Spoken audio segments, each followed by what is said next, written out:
우리도 성실하게 신앙생활 아주 착실하게 잘 하는 것처럼 보이는데도 탕자일 수가 있습니다. 어째서 그렇게 되느냐? 오늘 말씀을 잘 귀담아 들으셔야 되겠죠? 자, 오늘의 스토리로 한번 들어가 보겠습니다. 어느 날 형이 밭에서 일을 마치고 집에 돌아왔는데 집안에서 풍악 소리가 들리고 사람들 소리가 왁자지껄하게 들립니다. 뭔 일인지 종에게 물었더니 당신 동생이 돌아와서 아버지가 동네 사람들 불러 모아놓고 잔치하는 것이라고 합니다. 형이 화가 나서 성질을 있는 대로 부립니다. 그 소리를 듣고는 아버지가 달려 나오셔서 이 형에게, 얘야, 너 동생이 돌아왔다. 얼마나 감사하냐? 뭐하니? 너도 빨리 들어가서 잔치를 즐기자.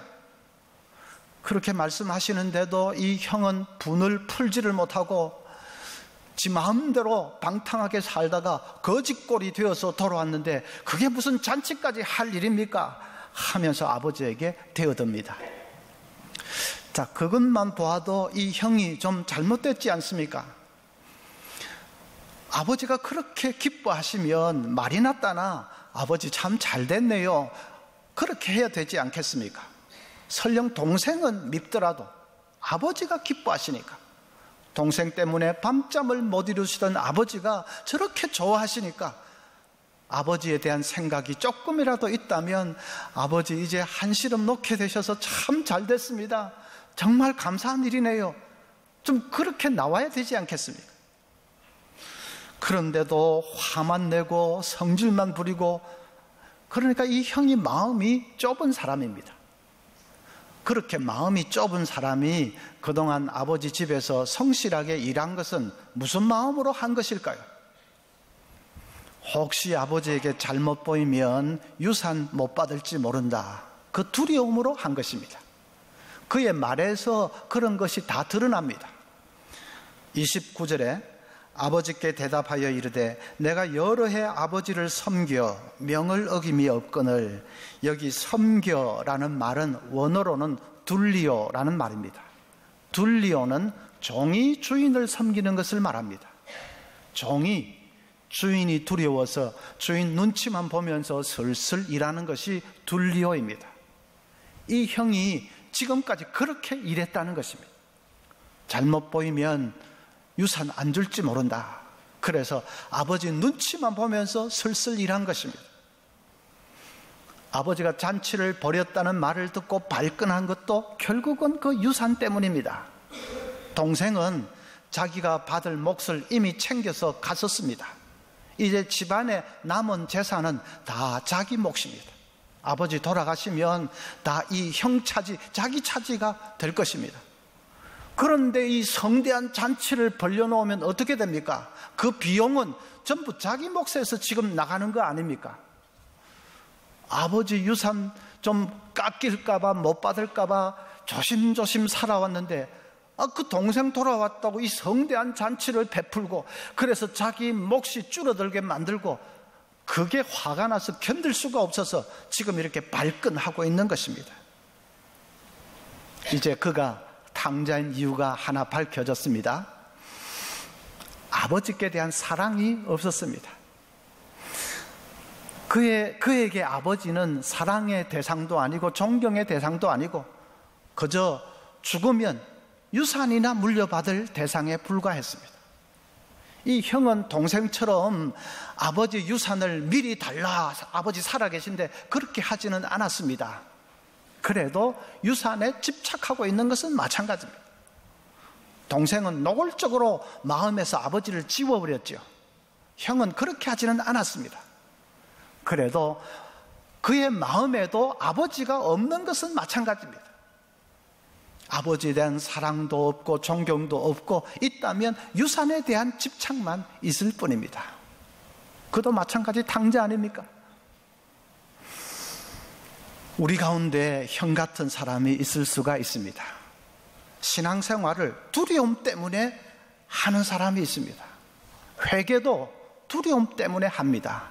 내가 회개 안 하면 벌 받을지 모른다, 하나님이 나를 치실지 모른다, 그래가지고 하나님 잘못했습니다, 하나님 잘못했습니다, 그럽니다. 아니지요. 하나님을 사랑하는 마음 때문에 회개하는 것입니다.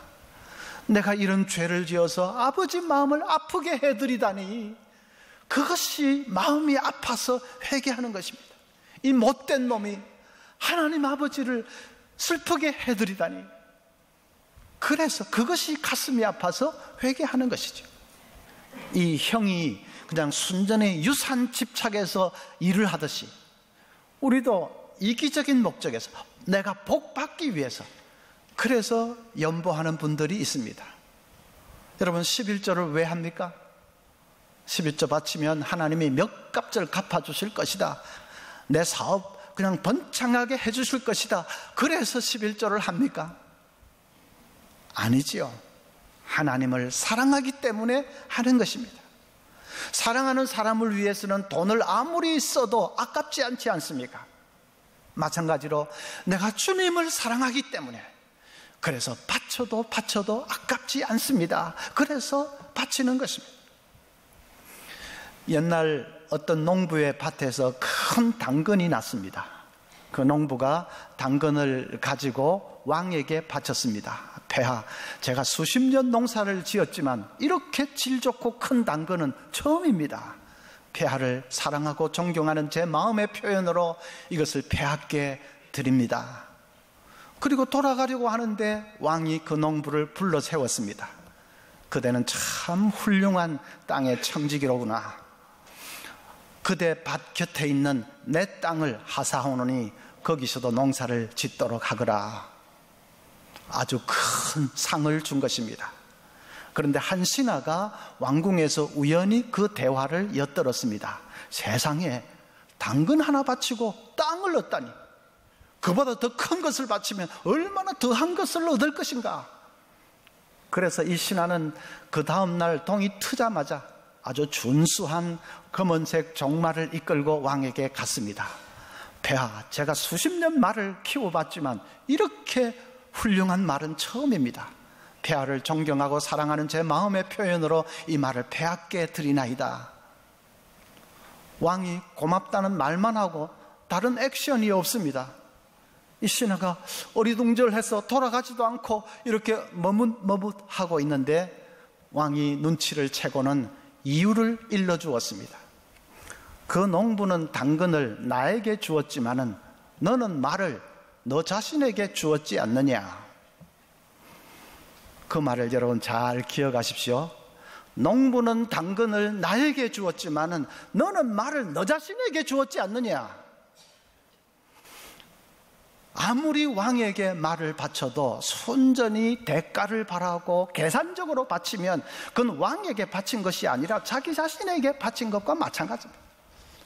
우리가 아무리 연보를 많이 해도 하나님 사랑하는 마음으로 하는 것이 아니라 순전히 내가 복 받기 위해서 무슨 그런 계산적인 마음으로 바친다면 그건 하나님께 바치는 것이 아니라 나 자신에게 바친 것에 불과합니다.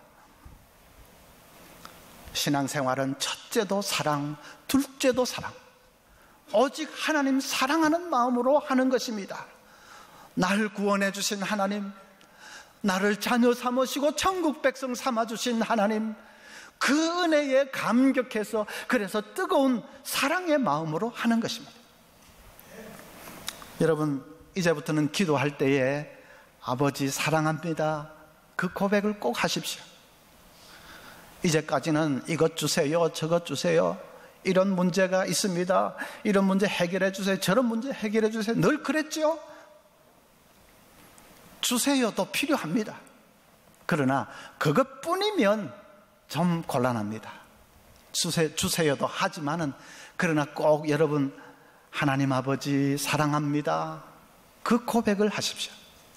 억지로라도 그 고백을 하면 가슴이 뜨거워집니다. 그리고 눈물이 납니다. 이것 주세요, 저것 주세요 할 때 하고는 차원이 다른 눈물이 납니다. 나는 아무리 해도 사랑합니다라고 고백할 그런 자신이 없다 하는 분은 아버지 사랑하기를 원합니다, 그렇게라도 하십시오. 그건 여러분의 진실한 마음 아닙니까? 하나님 사랑하기를 원하는데 내 속에 사랑은 없고 그래서 안타까운 마음으로 하나님 사랑을 부어주세요. 당신 사랑하면서 살도록 사랑을 부어주세요. 그 마음은 사실이지 않습니까? 그러니까 아버지 사랑하기를 원합니다. 그러십시오. 그것도 잘 안 되면 사랑하기를 원합니다. 그러십시오.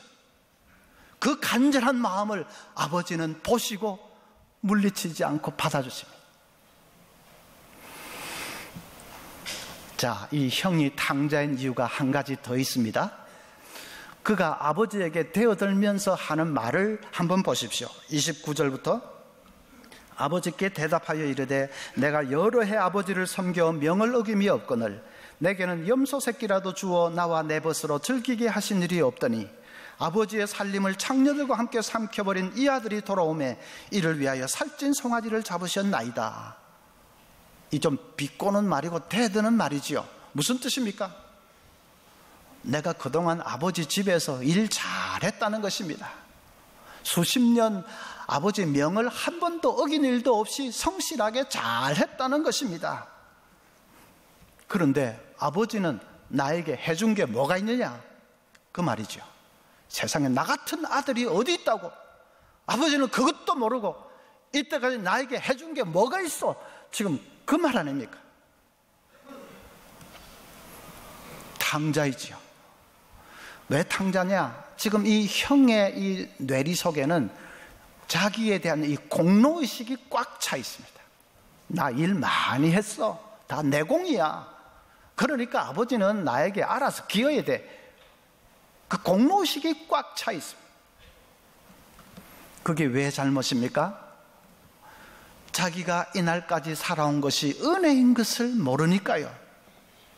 부자 아버지 밑에서 태어난 것도 은혜입니다. 자기가 부자 아버지를 선택을 해서 그래서 태어났습니까? 아니지 않습니까? 태어나 보니 부자 금수저 아들로 태어났습니다. 그러면 은혜지요. 그동안 아버지 사랑 가운데 풍족하게 자란 것도 은혜입니다. 이제 아버지 돌아가시면 유산 다 물려받는 것도 은혜입니다.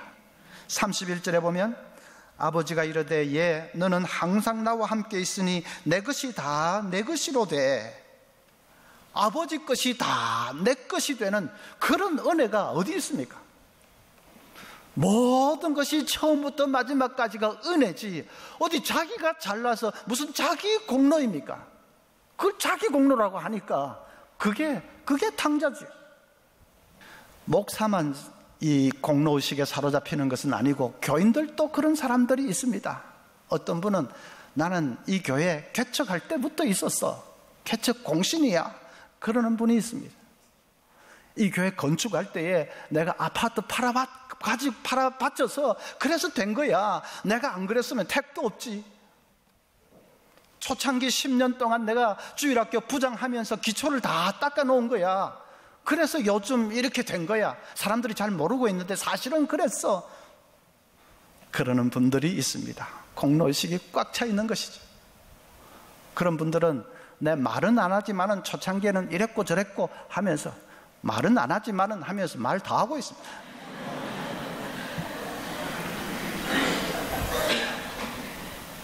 그런 공로의식에 사로잡혀 있으면 불쌍한 것은 그 사람 자신입니다.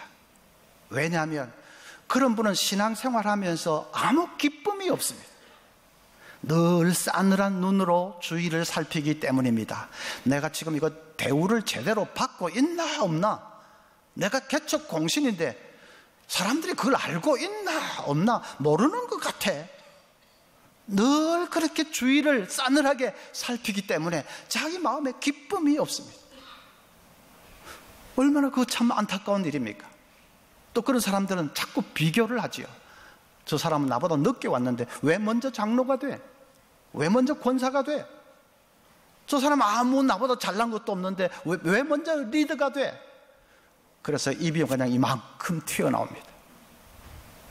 우리 교인 중에 그런 사람이 있다는 말 아니고 다른 교회. 네.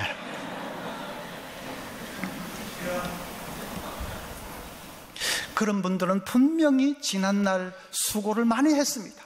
일도 많이 하고 헌금도 많이 하고 봉사도 많이 했습니다. 그런데 그래 놓고 지금 와서는 마음에 기쁨도 없고 평안도 없다면 그것처럼 딱한 일이 어디 있습니까? 꼭 이 형과 같이요.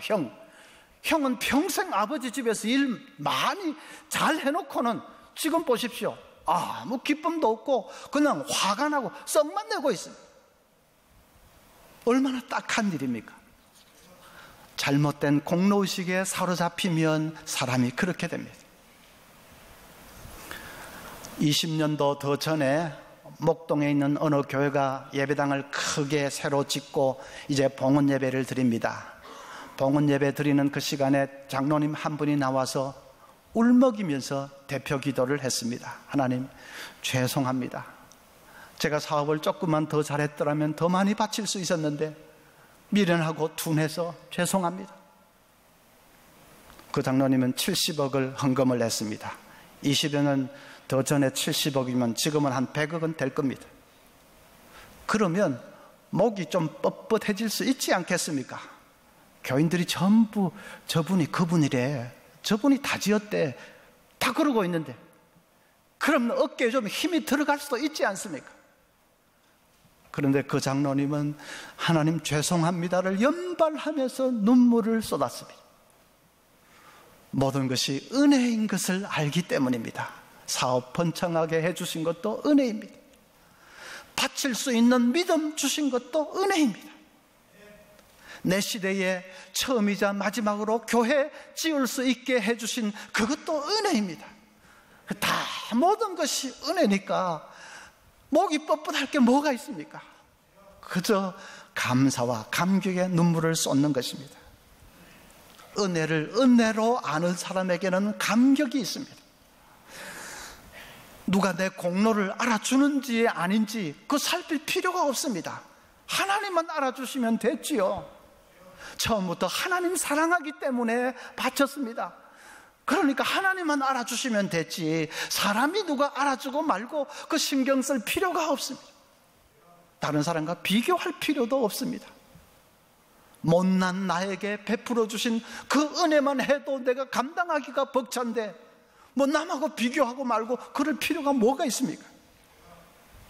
그래서 기쁨이 충만해집니다. 사랑하는 우리 서문교회 모든 성도님들, 공로의식 다 던져버리고 하늘의 기쁨으로 충만해질 수 있기를 바랍니다. 이 아버지가 이 형을 대하는 태도를 마지막으로 한번 보십시오. 28절에 그가 노하여 들어가고자 하지 아니하거늘 아버지가 나와서 권한대. 여기 권하다 하는 말 원어로는 테레카레이 하는 말인데 파레카레이, 이 말은 사정을 하다 빌다 그런 뜻입니다. 아버지가 그 아들에게 잔치 자리에 들어가자고 사정을 하는 것입니다. 또 31절에는 아버지가 이르되 예 너는 항상 나와 함께 있으니 내 것이다 내 것이로되.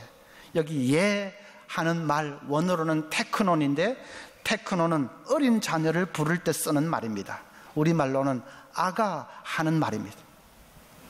아버지가 장남을 향해서 아가 너도 잔치 자리에 들어가자. 그래서 네 마음이 기쁨으로 충만해졌으면 정말 좋겠다. 아버지가 그 자식을 사랑하는 그 마음이 한가득 느껴지지 않습니까? 유산에만 집착하고 있는 이 얄미운 아들, 공로의식이 가득 차 있는 이 잘못된 아들, 그래서 아버지가 그 아들을 이 얄미운 놈 하면서 미워하십니까? 아닙니다. 그 아버지는 탕부이십니다. 사랑이 헤프신 분이십니다. 그래서 장남을 향해서 아가 너도 마음의 원망, 불평 그거 다 풀어버리고 잔치 자리에 들어가자.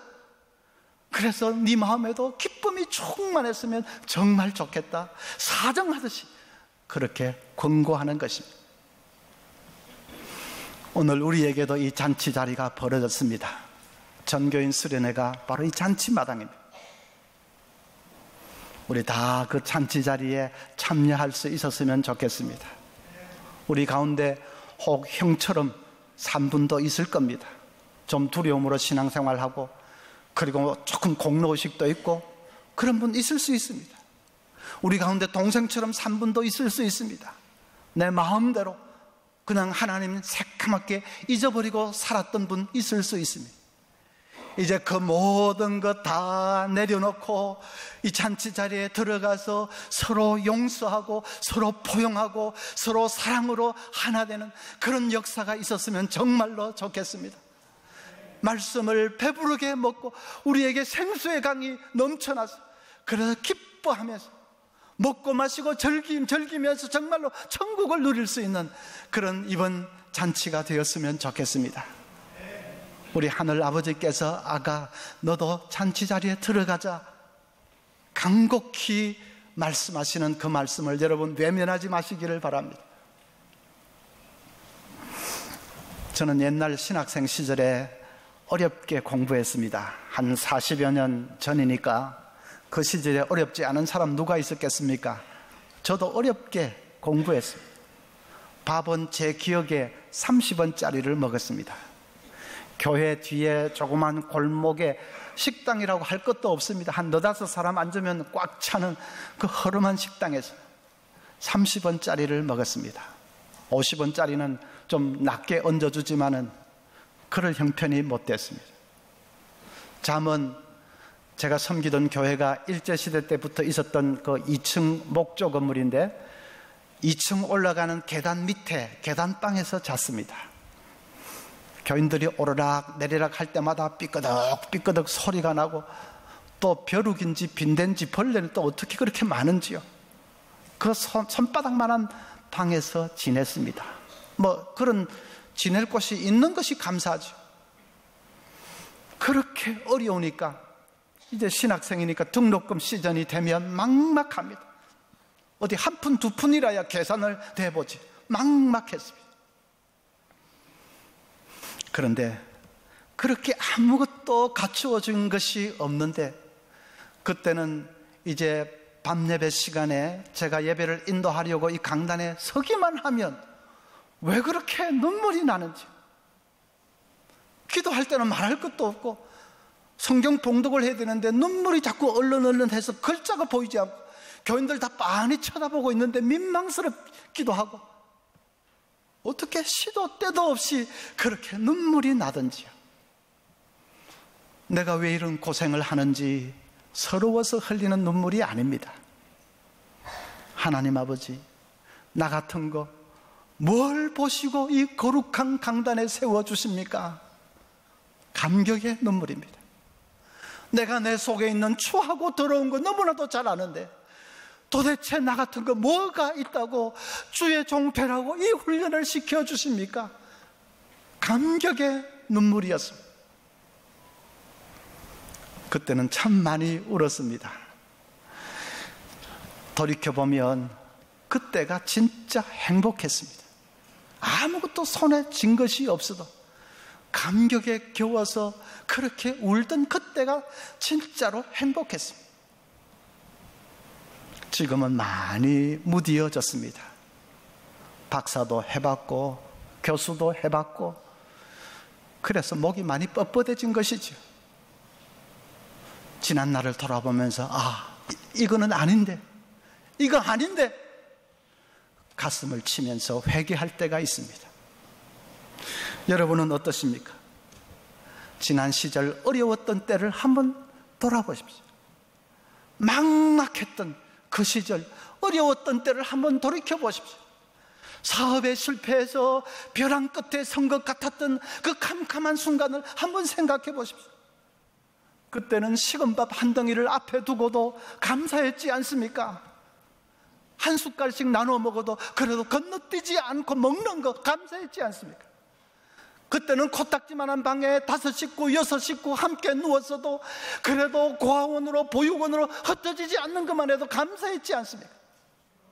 지금은 그때 생각하면 대굴과 같은데 그래도 지금 조금 내 마음대로 안 된다고 불평하고 원망하고 하는 것은 좀 잘못됐습니다. 여러분, 우리 삶의 감사와 감격을 회복해야 되겠습니다. 은혜를 다시 깨달을 때에 감사할 수 있습니다. 어리석은 공로의식은 다 내려놓으십시오. 그리고 하나님 은혜를 고백하십시오. 내가 오늘 여기까지 온 것 하나님 은혜입니다. 그 고백할 수 있기를 바랍니다. 내가 잘나서가 아니라 내가 오늘 이 시점까지 온 거 하나님 은혜입니다. 여러분 뜨거운 마음으로 그 고백할 수 있기를 바랍니다. 내 남은 생에도 하나님의 은혜의 사슬에 매여서 그저 한 걸음 한 걸음 나아갈 수 있기를 바랍니다. 여러분 그렇게 기도하시기를 바랍니다. 그렇게 그 공로식 다 내려놓고 두려움도 이기심도 다 내려놓고 하나님 사랑하는 뜨거운 마음으로 오직 은혜만을 바라보면서 은혜만을 고백하면서 나아갈 때 우리 삶에 하늘의 기쁨이 충만하게 될 것입니다.